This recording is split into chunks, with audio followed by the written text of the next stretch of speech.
आनंद निधि credit cooperative society के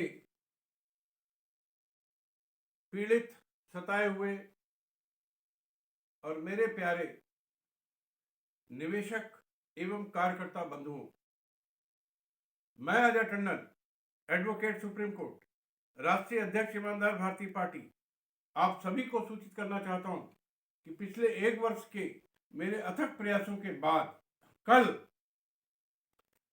परसों यानी 9/2/2021 को कानपुर नगर के भिठूर थाना क्षेत्र में आनंद निधि क्रेडिट कोऑपरेटिव सोसाइटी एवं इसके अपराधी निदेशक नितेश श्रीवास्तव, राजेश त्रिवेदी, अवनीश बाथम, रजनीश श्रीवास्तव, डीडी श्रीवास्तव के खिलाफ भारतीय दंड संहिता की धारा 420, 467, 468, 471, 120B के अंतर्गत प्राथमिकी नंबर 0044/2021 दर्ज हो गई है, पंजीकृत हो गई है। प्राथमिकी की प्रति आपके अवलोकनार्थ वीडियो में लिंक कर दिया है, जिसका आप प्रिंट ले सकते हैं। भाइयों और बहनों, 467 का मतलब होता है आजीवन कारावास। 120B का मतलब होता है जितने आनंद निधि के निदेशक हैं, चाहे कानपुर के हों, चाहे उत्तराखंड के हों, चाहे किसी भी राज्य के हों और कोई भी हो, और जितने कर्मचारी हैं सब इसमें शामिल होंगे। यानी सभी निदेशकों को, पूरे देश भर के आनंद निधि के, और सभी कर्मचारियों को आजीवन कारावास होना है, ये तय है, इंक्लूडिंग नितेश श्रीवास्तव, राजेश त्रिवेदी और अवनीश बाथम और रजनीश श्रीवास्तव वगैरह। उपरोक्त प्राथमिकी में आनंद निधि क्रेडिट कोऑपरेटिव सोसाइटी की सभी स्कीमों का पूरा ब्यौरा देते हुए भारत सरकार के साथ गंभीर भ्रष्टाचार करने का आरोप लगाया गया है। इस तरह से हमारे द्वारा दाखिल प्राथमिकी में निवेशकों के साथ साथ भारत सरकार के विरुद्ध अपराधों का खुलासा कर दिया गया है, जो कि आनंद निधि क्रेडिट कोऑपरेटिव सोसाइटी के निदेशकों द्वारा किए गए हैं। आप सभी से मेरा निवेदन है कि उपरोक्त प्राथमिकी की प्रति लेकर अपने अपने जिले एवं राज्यों में संबंधित थानों, एसएसपी, पुलिस कमिश्नर, मुख्यमंत्री अपने अपने हस्ताक्षर से भेजें, जिसमें उपरोक्त प्राथमिकी की प्रति भी संलग्न करें और उसकी प्रति मुझे भी भेजें, ताकि मैं आप सभी लोगों की तरफ से संबंधित थानों, एसएसपी, पुलिस कमिश्नर, मुख्यमंत्री, प्रधानमंत्री, कृषि मंत्री पर अपने पत्रों के माध्यम से, याचिकाओं के माध्यम से एक अच्छा दबाव बना सकूं और देश भर के थानों में एफआईआर, प्राथमिकी दर्ज करा सकूं, गिरफ्तार करा सकूं, उनकी प्रॉपर्टी सीज करा सकूं और आपका पैसा मैं ब्याज के वापस दिला सकूं जल्दी से जल्दी।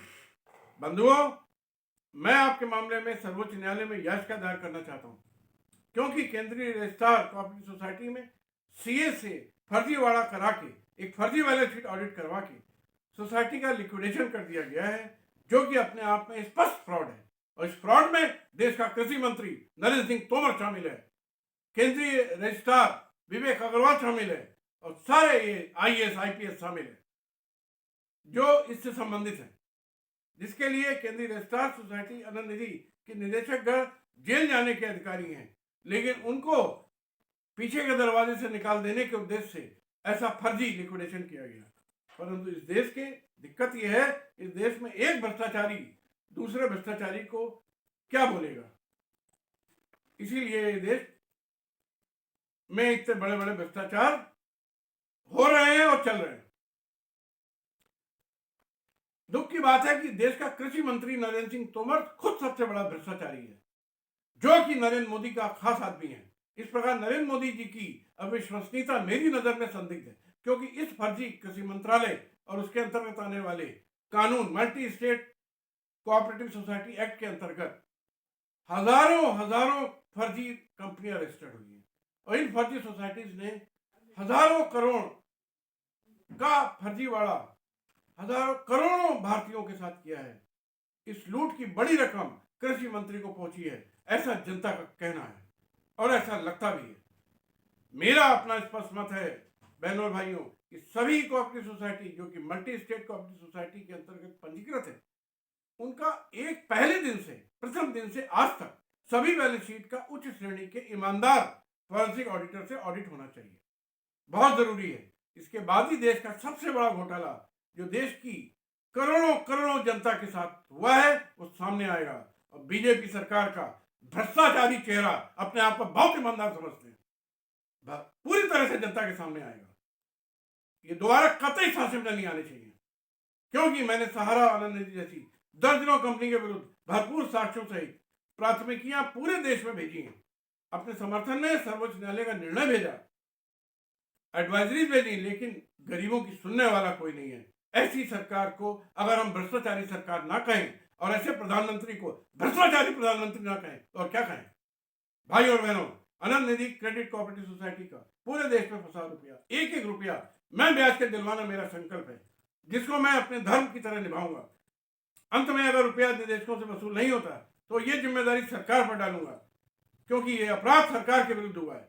एक बार सभी निदेशक जेल चले जाएं, उनकी संपत्तियां जब्त हो जाएं, तभी मैं इसके बारे में कोई कार्रवाई करूंगा। माननीय सर्वोच्च न्यायालय में दायर होने वाली याचिका में मैं सरकार को एक पक्षकार बना रहा हूं। इसके लिए आप लोग भरोसा रखें कि जो भी समय लग रहा है उस समय का ब्याज भी आपको मिलेगा। निवेशकों से मेरा अनुरोध है कि वे कार्यकर्ताओं या एजेंटों पर कोई अनावश्यक दबाव न बनाएं, उनके विरुद्ध किसी तरीके की गलत सलत शब्दावली और गलत सलत व्यवहार न करें, क्योंकि इसमें एजेंट या कार्यकर्ताओं की कोई गलती नहीं है। ऐसा मेरा स्पष्ट मानना है। बहनों भाइयों, मैं अपने वीडियो के साथ एक आपको और खुद को मोटिवेट करने के लिए एक छोटी सी कहानी शेयर करता हूं, जो मैं इस वीडियो के साथ कर रहा हूं। और वो छोटी सी कहानी एक लड़की की है जिसकी मां की मृत्यु हो जाती है और उसका पति छोड़कर चला जाता है। वो लड़की अपनी छोटी सी बेटी की परवरिश के लिए एक जॉब करना शुरू करती है, साथ में ही वो अपनी किताब लिखती है। जब उसकी किताब पूरी हो जाती है तो वो उसे छपवाने के लिए कई पब्लिशर्स के पास जाती है, लेकिन एक के बाद एक 12 पब्लिशर किताब छापने से मना कर देते हैं, किताब छापने से मना कर देते हैं। लेकिन वो लड़की हार नहीं मानती है, जैसे कि मैं कभी आखिरी दम तक हार मानने वाला व्यक्ति नहीं हूं। भाइयों और बहनों, पूरे देश में लगा रहूंगा सारी फर्जी कंपनी को, खाली आनंद निधि नहीं, खाली सहारा नहीं, एल्केमिस्ट नहीं, जितनी फर्जी कंपनियां हैं इस देश में एक एक का खुलासा करूंगा, पर्दाफाश करूंगा। जितने फर्जी मंत्री हैं, जितने फर्जी आईएएस हैं, जितने फर्जी आईपीएस हैं, जितने फर्जी आईआरएस हैं, सबको निलंबित कराऊंगा, सबको जेल भेजूंगा। ये मेरा संकल्प है। और एक एक गरीब का, चाहे वो 50 करोड़ गरीब हो, एक एक रुपया मैं ब्याज के दिलाना, ये मेरा संकल्प है। और इसी तरह मैं उसी लड़की की तरह बात कर रहा हूं। फाइनली लंदन का एक पब्लिशर हाउस बिलोंग्स बरी उसकी किताब छापने के लिए तैयार हो जाता है, लेकिन वहां एक एडिटर लड़की को बोलता है कि तुम अपना समय बर्बाद कर रही हो। ऐसे हजारों लोग हमें बोलते हैं। ये किताब कभी सफल होने वाली नहीं है, लेकिन उस लड़की को अपने आप पर पूरा विश्वास होता है और वो उस किताब को पब्लिश कराती है। दोस्तों, आपको जानकर हैरानी होगी कि उसकी पहली किताब Harry Potter and the flops को जब पब्लिश कराया गया तो लोगों ने उसे इतना पसंद किया कि ये किताब children book of the year रही, बन गई। उस लड़की का नाम है जेके रोलिंग, जिसने कुल 7 किताबें लिखी, जिस पर हैरी पॉटर फिल्में बन चुकी हैं। पूरी दुनिया में इनकी किताबों की 400 मिलियन से ज्यादा किताबें बिक चुकी हैं दोस्तों। और आज जेके रोलिंग एकमात्र ऐसी लेखक है जो किताबें लिखकर मिलियनेयर बन गई। जिस लड़की को परिवार का प्यार नहीं मिला तो वो अपनी मेहनत और जिद की वजह से पूरी दुनिया की चहेती बन गई।